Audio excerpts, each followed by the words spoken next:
Hi friends, welcome to my YouTube channel Sanjay Academy. Today we will discuss about SST pedagogy chapter number 5. आज हम लोग SST की pedagogy का chapter number 5 को करने वाले हैं। इससे पहले हम लोग 4 चैप्टर को कंप्लीट कर चुके हैं। तो आज के चैप्टर है हमारा जिसका नाम है स्रोत। सोर्सेस क्या होते हैं, जिसके ऊपर पूरी history, geography, economy, political science सभी ये सब्जेक्ट लिखे हुए हैं। जो सोर्सेस हैं, जो मेन इम्पोर्टेंट चीज़ है, ठीक है। बिना सोर्सेस के आप SST की स्टडी कर ही नहीं सकते हैं।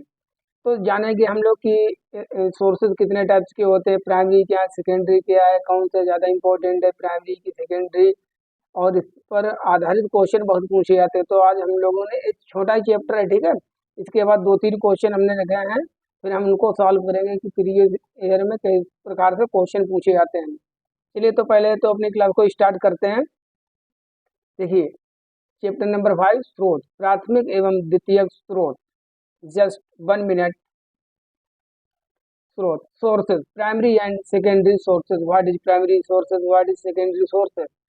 सोर्स जानते हैं पहले होते क्या है। स्थान, व्यक्ति या वस्तु जिन्हें हम प्राचीन, वर्तमान, भविष्य से संबंधित जानकारियां मिलती है। मतलब वो कोई भी चीज जिससे हमें प्राचीन के बारे में पता चले, एंसेंट, या वर्तमान के बारे में पता चले, या तो भविष्य के बारे में पता चले। किसी के बारे में अगर पता चलता है, चाहे वो स्थान हो सकता है, आपका कोई व्यक्ति हो सकता है, और कोई भी वस्तुएं हो सकती हैं, तो उसको हम सोर्स कहते हैं, ठीक है। जैसे आप लोग हिस्ट्री पढ़ते हैं तो लिखा होता है कि इस सोर्स के आधार पर इस चीज को कहा गया है, तो उन्हें हम स्रोत कहते हैं या सोर्सेज कहते हैं।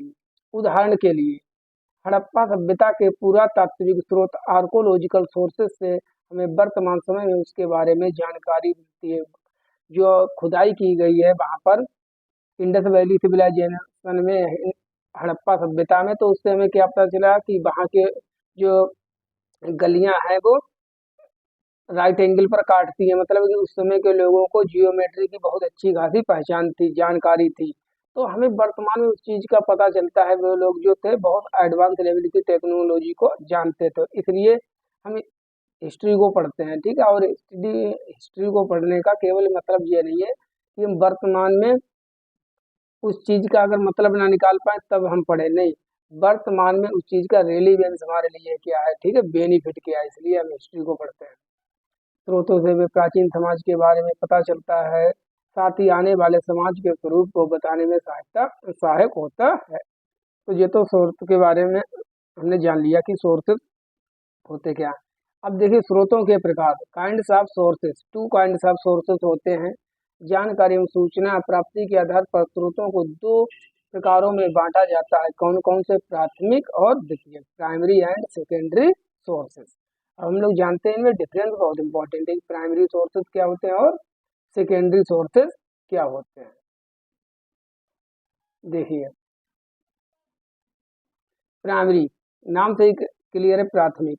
ऐसे स्रोत जो अपने मूल रूप, जिनमें कोई मिलावट नहीं, कुछ नहीं, बिल्कुल अपनी ओरिजिनल फॉर्म में जो चीज है पाए जाते हैं, प्राथमिक स्रोत कहलाते हैं या मूल स्रोत कहलाते हैं।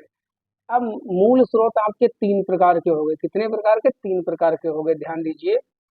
भौतिक स्रोत, भौतिक मतलब फिजिकल सोर्सेस। इसके अंतर्गत स्मारक है, मतलब मोन्यूमेंट है, प्रतिमाएं हैं, इमेज हैं, अस्त्र शस्त्र हैं, मूर्तियां हैं। डांसिंग गर्ल कहाँ पाई गई है? डांसिंग गर्ल का जो फोटो है, जो पिक्चर है, मूर्ति कहाँ पाई गई? इंडस वैली सिविलाइजेशन में। भग्न अवने अवशेष है। भग्न अवशेष का मतलब रहता है कोई बिल्डिंग है, जैसे किला है, वो टूट गया, उसका थोड़ा बहुत बचा हुआ पार्ट है, तो उसको कहते हैं भग्न अवशेष। स्तंभ है, मतलब पिलर इडिक्ट है। नदी है, जैसे आयरन पिलर कहाँ है? दिल्ली में। समुद्र है, पर्वत है, प्राचीन सिक्के हैं, एंशियंट टाइम के कॉइन्स हैं, आदि आते हैं किसके अंदर? फिजिकल सोर्सेज के अंतर्गत। तो इनको हम ध्यान रखना। क्वेश्चन पूछा जाएगा कि निम्नलिखित में से कौन सा भौतिक स्रोत है, कौन सा मौखिक स्रोत है, कौन सा लिखित है, तब आप वहां पर समझ जाना। जो भौतिक है वो प्रकृति से रिलेटेड अपनी ओरिजिनल फॉर्म में पाए जाते हैं। अब मौखिक स्रोत हम देखते हैं, ओरल सोर्सेज। इसके अंतर्गत लोकगीत, जैसे हमको घर पर कहानी सुनाई जाती हैं, दंत कथाएं हैं, कहानियां हैं, हमारी जो रिचुअल्स है, परंपराएं हैं, ये सब किसके अंतर्गत आ जाते हैं? ये मौखिक स्रोत के अंतर्गत आए। अब मोस्ट इम्पोर्टेंट, लिखित या मुद्रित स्रोत, रिटिन एंड प्रिंटेड सोर्सेज, ये क्या होते हैं? इसके अंतर्गत प्राचीन जो हमारे ग्रंथ से आ जाते हैं, ठीक है। जैसे अर्थशास्त्र है, अर्थशास्त्र की कौटिल्य के द्वारा लिखी गई है। मैग्नेस्त्री जी ने इंडिका लिखी है। Discovery of India PT Nehru के द्वारा लिखी गई है। तो इन बुक्स से हमें हिस्ट्री के बारे में पता चलता है, ठीक है। डायरी है, मैन्यूस्क्रिप्ट जिसको हम हस्तलिपियां कहते हैं, आपने हिस्ट्री में पढ़ा होगा कि ये जो है ये मैन्यूस्क्रिप्ट हस्तलिपियां जो हाथ से लिखी जाती है, पाम लीफ पर लिखी जाती हैं। नियमावली है, पत्र पत्रिकाएं हैं। तो इसी से हिस्टोरियन जो है इन चीज़ को निकाल कर इनकी स्टडी करते हैं, फिर इससे अपने जो विचार होते हैं उनको लिखते हैं, तभी ये जो हम लोग हिस्ट्री पढ़ते हैं वो हमारे सामने तैयार होती, चाहे वो हिस्ट्री हो, इकोनॉमी हो, जियोग्राफी हो, पॉलिटिकल साइंस हो, कुछ भी हो, ठीक है। तो ये तो हमने स्रोतों के बारे में जान लिया। तो कितने प्रकार के प्राथमिक स्रोत होते हैं? 3 प्रकार के, याद कर लीजिए। भौतिक स्रोत, मौखिक स्रोत और लिखित स्रोत।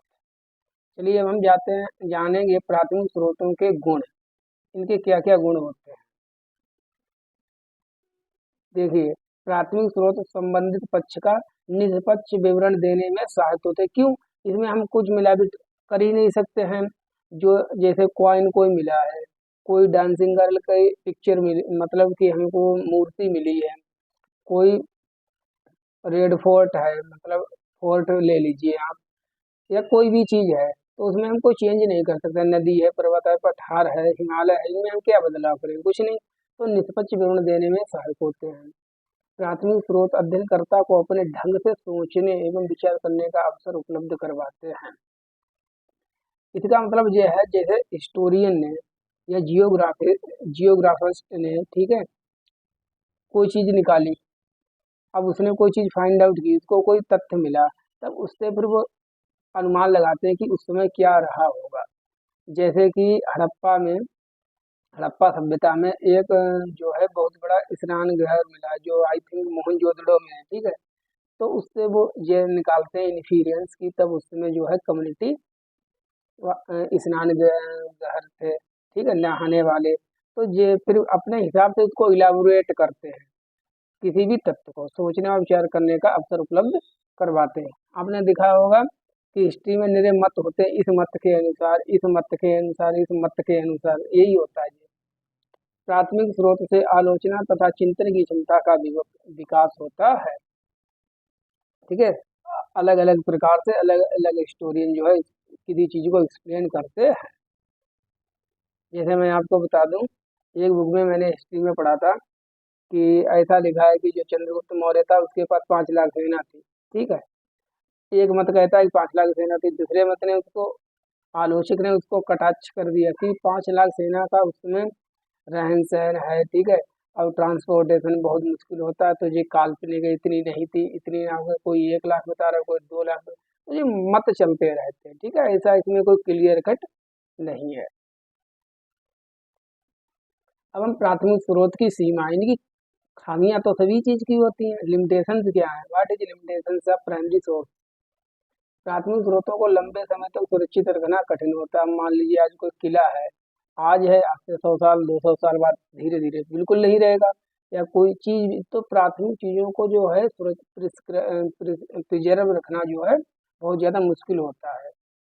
प्राथमिक स्रोतों की सहायता से अध्ययन तथा अध्यापन ऐसा होता है, खर्चीला होता है, सही बात है। सभी के लिए प्राथमिक स्रोत उपलब्ध कराना कठिन है। अब जैसे मैं यहाँ बैठा हूँ उत्तर प्रदेश, अब मुझे कोई प्राथमिक स्रोत, जैसे मुझे समुद्र दिखाना चाहे, तो कहाँ, तमिलनाडु थोड़ी ना जाऊँगा समुद्र देखने, मुंबई थोड़ी ना जाऊँगा। या और भी चीज को हो सकती है कि जैसे मान लीजिए तमिलनाडु में मीनाक्षी मंदिर है, तो वो इसमें ओरिजिनल फॉर्म में अपनी है, ठीक है। और प्राथमिक स्रोत में, अब क्या वो मुझको दिखाने के लिए ले जा सकता है? नहीं जा सकता है, तो कठिन है ये काम, इजी नहीं है प्राथमिक स्रोतों से, तो ये इनकी लिमिटेशंस है। सीखने के प्रारंभिक स्तर पर प्राथमिक स्रोत जो होते हैं वो ज्यादा सहायक नहीं है। प्रारंभिक स्तर पर जब बच्चा छोटा होता है उसके लिए। अब हम पढ़ते हैं द्वितीयक स्रोत, सेकेंडरी सोर्स। दो ही टाइप के सोर्सेस होते हैं, थर्ड टाइप का सोर्स तो कभी मत पढ़ लेना, दो ही होते हैं। अब द्वितीयक क्या है? नाम से ही क्लियर है, प्राथमिक के बाद द्वितीयक। ऐसे स्रोत जो प्राथमिक स्रोतों की व्याख्या तथा विश्लेषण करते हैं द्वितीय स्रोत कहलाते हैं, सेकेंडरी सोर्सेज कहलाते हैं। ये स्रोतों का क्रमबद्ध रूप से अध्ययन करते हैं। द्वितीय स्रोत प्राथमिक स्रोतों का चित्रात्मक व ग्राफीय वर्णन करते हैं। ठीक है, फिगरेटिव एंड ग्राफिकल। जैसे विश्वकोश हो गया, आत्मकथाएं हो गई, किसी की ऑटोबायोग्राफी हो गई, जैसे महात्मा गांधी की ऑटोबायोग्राफी का क्या नाम है, माई एक्सपेरिमेंट विद ट्रुथ। पाठ्य पुस्तकें हैं, वृत्त चित्र हैं, आदि द्वितीय स्रोत के उदाहरण। ठीक है, तो अब द्वितीय स्रोत के गुण देख लेते हैं, क्या क्या होते हैं द्वितीय स्रोतों के गुण।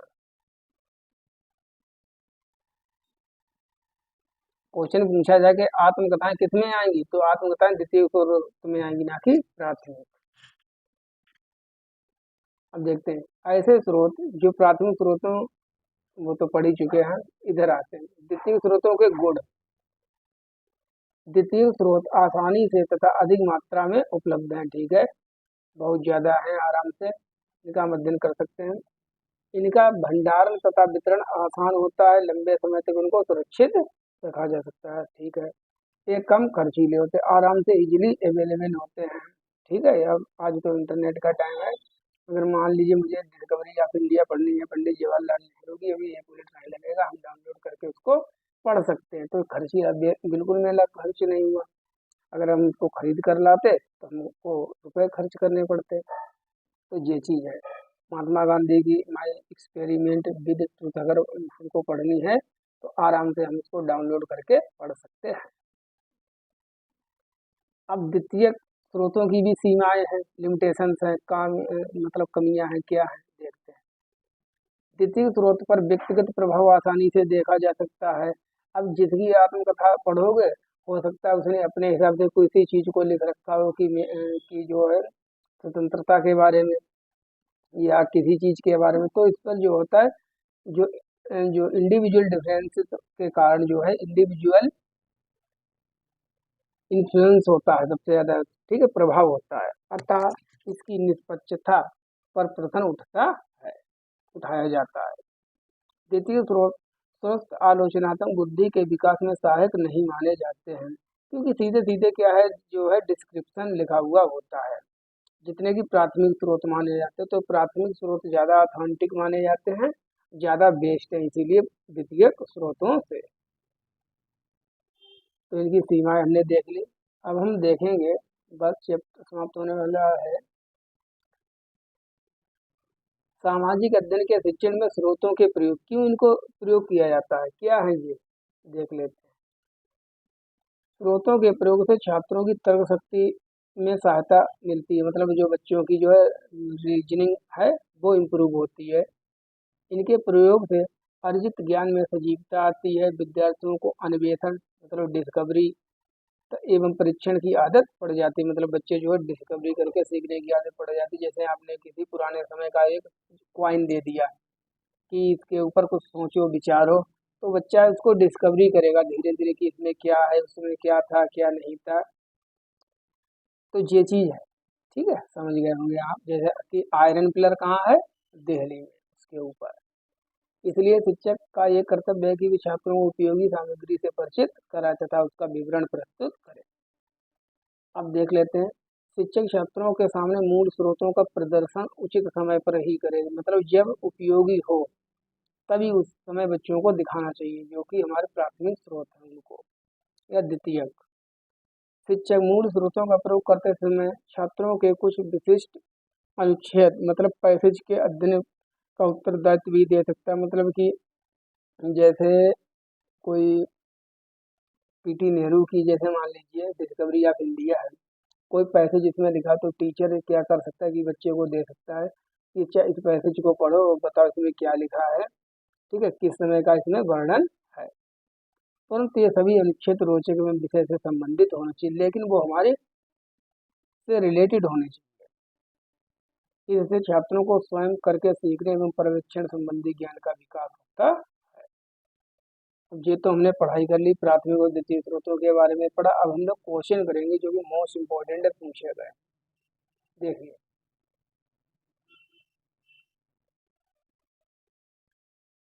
जब आप विद्यार्थी को, जस्ट 1 मिनट, जब आप विद्यार्थी को एक ऐसे क्वेश्चन आते हैं जब आप विद्यार्थी को एक ऐतिहासिक स्मारक दिखाते हैं, ठीक है, हिस्टोरिकल मॉन्यूमेंट दिखाते हैं, बिल्डिंग दिखाते हैं, तब आप उन्हें किस प्रकार के अधिगम के स्रोत के सीखने के लिए प्रोत्साहित कर रहे हैं। जैसे मान लें आप दिल्ली का लाल किला या जामा मस्जिद, कुतुब मीनार, आयरन पिलर दिखा लाए, तो ये किस प्रकार के स्रोत में आएगा, समझ गए होंगे। लेखा चित्र कला संसाधन, पारंपरिक लोक संसाधन, प्राथमिक स्रोत, पाठ्य स्रोत। कौन से स्रोत हैं? जो कि मोन्यूमेंट होते, बिल्डिंग किस में आती हैं, जो मेन चीज है, ओरिजिनल है, जिनको हम बदल नहीं सकते हैं, प्राथमिक। तो इसका तो आंसर सभी को पता ही होगा, प्राथमिक स्रोत। तो third is our right option. Second देखिए,